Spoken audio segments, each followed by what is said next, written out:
Hello and welcome back again to this quote unquote radio because you're supposed to be listening instead of you watching because it intended to be like that.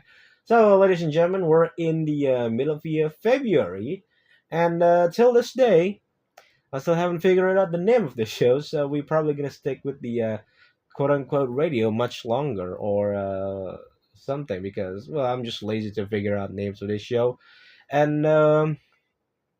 I said that you're supposed to listening instead of you watching because again, I intended this typical show like a radio because you don't need to watch it, you just simply listening it. But I just can't. Okay, I need to put some visual on it. Okay, and of course put some picture on it in order to understand. So if you didn't see if you didn't saw the visual see the picture, you probably wouldn't understand. Okay, you probably have to try hard to quick YouTube and went to Google to see what the hell I'm talking about, something like that. I don't know. You kind of have that full effort of that.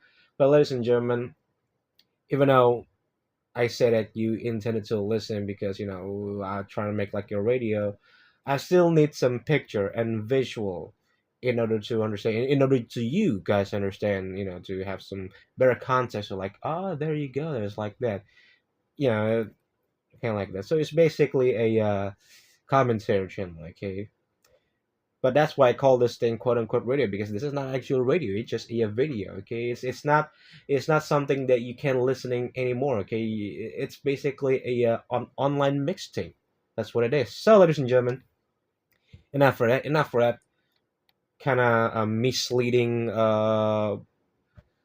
tagline. I'm quite sorry, but anyways, though, again, we're in the middle of the February, and somehow we got a bajillion of your motorsport news and also a automotive news as well. Now we're gonna start off fresh with the Genesis once again. Now we're not gonna talk about another variation of the Genesis X Berlinta, whatever it is, or they're gonna make a I don't know, like a hypercar. Oh, it's actually a hypercar. I mean, make like a, drag car out of the Genesis X concept, whatever it is. No, no. Now, as you might know, Genesis, okay, the Korean of the Lexus, yes, because it's basically it's basically a luxurious brand of some random car. I mean, it's basically a luxurious version of a Hyundai, the same way as Lexus, okay, the luxurious version of Toyota. Anyways, though, Genesis has been cooking lately, and some of them are, well, I would say it was chef kiss, that's what it is, okay? But they're still in the segment of the, they're still on the concept, okay? They weren't produced car, they weren't mass produced, okay? They're not in the production yet. Now, one of the car that kind of interests me, I think to some people interesting in a different way, is a Genesis Magma GT. Now, it is a mid-engine supercar, and it did run well, okay? And kind of surprising and kind of fascinating at the same time because you will heard a American V8 in the Korean supercars. Okay, now that's not the thing that kind of interests me, nor to interest to some people. Okay, now there's a one thing that is interest, and I do found this. Well, it's not me. It's a more one that turns out that the Genesis Magma GT it was actually a C8 Corvette in disguise. And no wonder that car were a main engine in the first place. But again, my assumption it is still a it's still a rumor that is it actually a Corvette and something like. But I mean, there's some like a factor that say that yes, this is actually a Corvette. This is actually just a Corvette reworking and repainting it or like to make like a Genesis. But anyways, that's just another different story. Genesis cut its spans to rebadging a GM's car. I mean, the thing is, I still haven't know that. I mean, like a Hyundai and GM, they don't have any correlation or something like that. So we're gonna find out later on, okay? But that's the first news about a Genesis. Probably gonna see more of the news about Genesis. I mean, it is still a concept, okay? It's not mass produced yet, so we'll keep it on that one, okay? Now about the more sport news and now automotive news. Actually, it's a game news, okay? We got the crew more fest for the March update. They're gonna include a NASCAR. So speaking of the game, you got Poppy Playtime Chapter 5. It's kind of out of a topic and out of context and out of nowhere somehow. But anyways, though, releasing, okay, if you're in the finding the boss level, which is prototype, whatever it is. Anyways, though, back on the crew more fest, okay, March update. They're gonna releasing a NASCAR update, the next gen update. Now, far as I know, they have a brand new Toyota Camry, and of course the Mustang Dark Horse. But because this one is releasing on, well, actually, they announced this update in 2025, which mean that the Camaro they use is still like an old version of Camaro. It's still a 2022 version of Camaro. Okay, this is not a 2026 Camaro, which basically it is exactly the same car. I mean, it's just like a slightly reworked Camaro, the new one. Okay, and yeah, to make things a bit confusing. Oh, is it not confusing? Okay, here's the old Camaro and the new Camaro with the same exact paint scheme. Okay, I mean, you can spot some of the difference, but you it's just basically a Camaro. Okay, that's what it is. That's what I'm trying to say. Okay. Now, yeah, you probably wouldn't get the brand new Camaro, the 2026 Camaro. I mean, who cares? Okay, it is still a Camaro. It is still a Chevrolet, and you're probably gonna enjoy this thing. Okay, in the later on March. Okay. Now, speaking of the NASCAR, we're already witnessing the Daytona 500. Tyler Reddick winning the Daytona 500. And if you might not know that last year, 2025, the only thing 2311 win is by Bubba Wallace with the exact same sponsor, the Chumba Casino. Okay, the only win in 2025 with the Chumba Casino, and the first win, another Chumba Casino. Now, I mean, it's quite a relief for a 2311, especially for Michael Jordan itself, because he's been through a lot of the lawsuit and after lawsuit against NASCAR, so like that. And of course, you got front row backing it up. But seeing him win, like his team win, it is quite a redemption, and also for Danny Hamlin as well. But it has come with a backlash as well because there's some of the sponsor that you did not see on the brand new 2311's car. Okay, for instance, you didn't see or you didn't spot any kind of Monster Energy logo on the car, especially the Tyler Reddick car. It's quite odd to see that things, and of course some other sponsor or say brand that's decided to plug it out in the NASCAR N2311 as well is none other than McDonald itself. Now, there is a bit of a there is a replacement for that. Is another fast food company called Hardee's. So yeah, just another old brand that got returned. Is glad, but it kind of sad to see McDonald's won't be returned in the NASCAR 2026 due to the Formula One. Okay, they got the tie with the they got the sponsorship with the Red Bull Formula One. So no wonder you got the 143 scale version of Red Bull in the Happy Meals or something like that. You know what I mean? That car, the small scale of the Red Bull alongside with Apex GP, if you might remember that.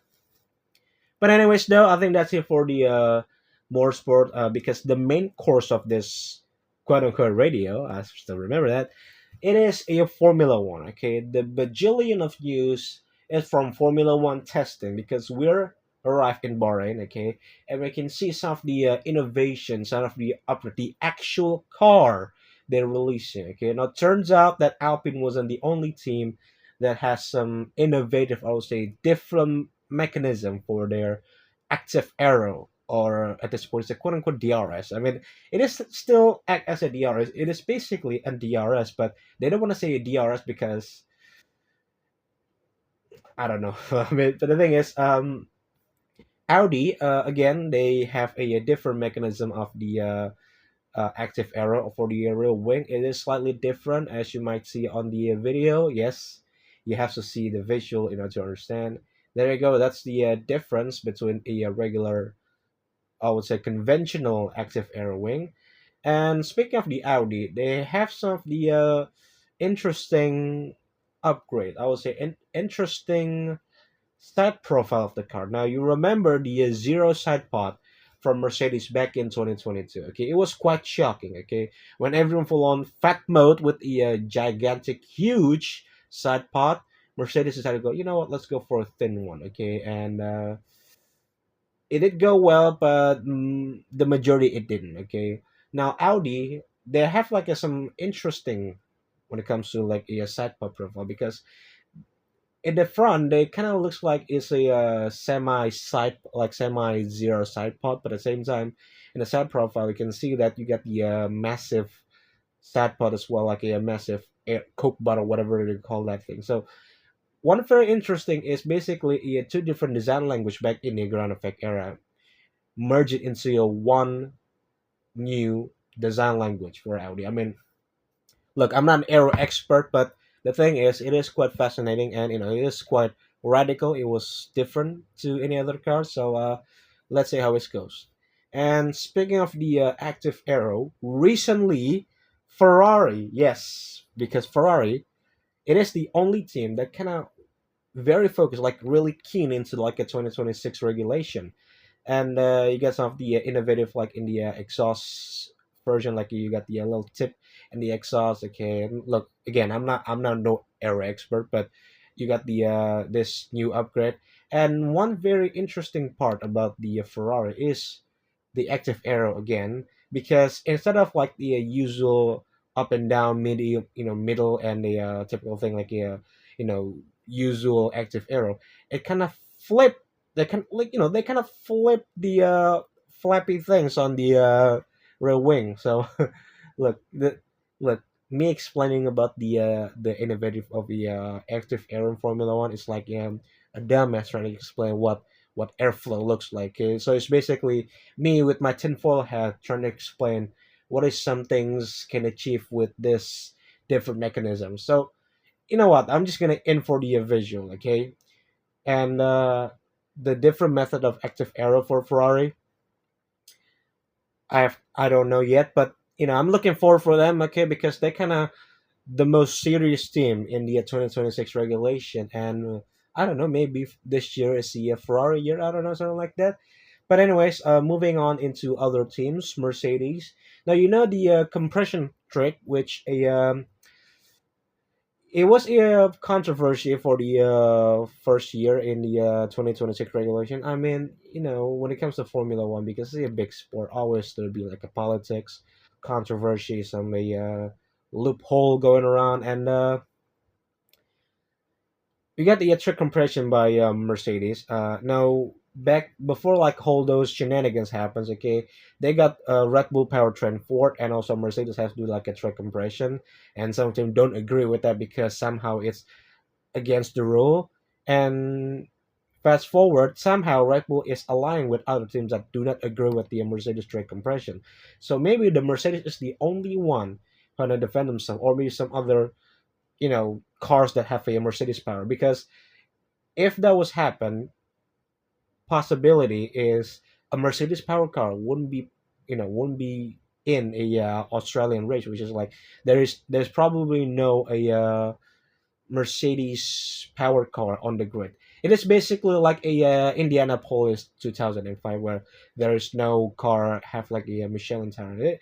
Uh, I kind of like feel the same things when it comes to this one, but let's just see. Okay, I mean, first of all, I mean, all the Mercedes power cars seems pretty normal. There is nothing wrong with that. Like, I think like just the trick compression rumors are like it just a fluke. Like, I don't know what happened behind the behind the screen or behind the table, whatever it is. Okay. Now, another team that kind of interest, and I think it is interesting. It's not in a good way. Is an Aston Martin. Okay. Now, Aston Martin okay have their first years with Honda, which means Fernando Alonso is reunited with the GP2 engine, or I would say GB2 engine, because um, the thing is that team is struggling at this point. Now, remember when I say that I think you should put your expectation low as possible. I would say just don't put any expectation at all last year, okay? And I said that in 2025, like it's a real, it's a real test, something like that. You know what? I'm gonna say that I think this year you're gonna also put your expectation low as possible to this team because it's crumbling down. I mean, the Honda engine wasn't what we expected. It is, I would say, slow and some certain problem, and the design of the engine anyway wouldn't help either. So, yeah, there's probably have a lot of homework to do for an Aston Martin. and for Honda itself, basically, because they're the one who partnering, they're the one who partnering, and they're the one who powering the car. So yeah, I think that's the news. But I think now we're gonna going back to the Aston Martin again because there's so many factors why they kind of failed in the first of 2026 regulation, because of most of the top engineer, like their best engineering. Most of them probably gonna already move into like a Mercedes or like a Red Bull powertrain or other team or something like that. Okay, so they don't have like the best engineers yet who working their engines. So what they did, they kind of like recruiting their own engineering, which I don't know they have like any knowledge for Formula One. But look, it is basically a GP2 engine, and I don't know what happened. I mean, most likely we're gonna see Fernando Alonso gonna struggling a lot with that car, and so does Lance Stroll. But we're gonna see. Are they gonna do like a MCL 60 move where they're gonna sluggish in the first half of the season, but the second half they like became consistent throughout the second half of the season. I don't know what happened, but I just hope for the best for that team. So, ladies and gentlemen, I think that's it for this news for this quote unquote radio. If you like what you listen, please smash that subscribe button, and if you're in the Formula One car in the middle of the road, I will say you drive a Formula One car somehow. Just be careful, drive safe, and goodbye.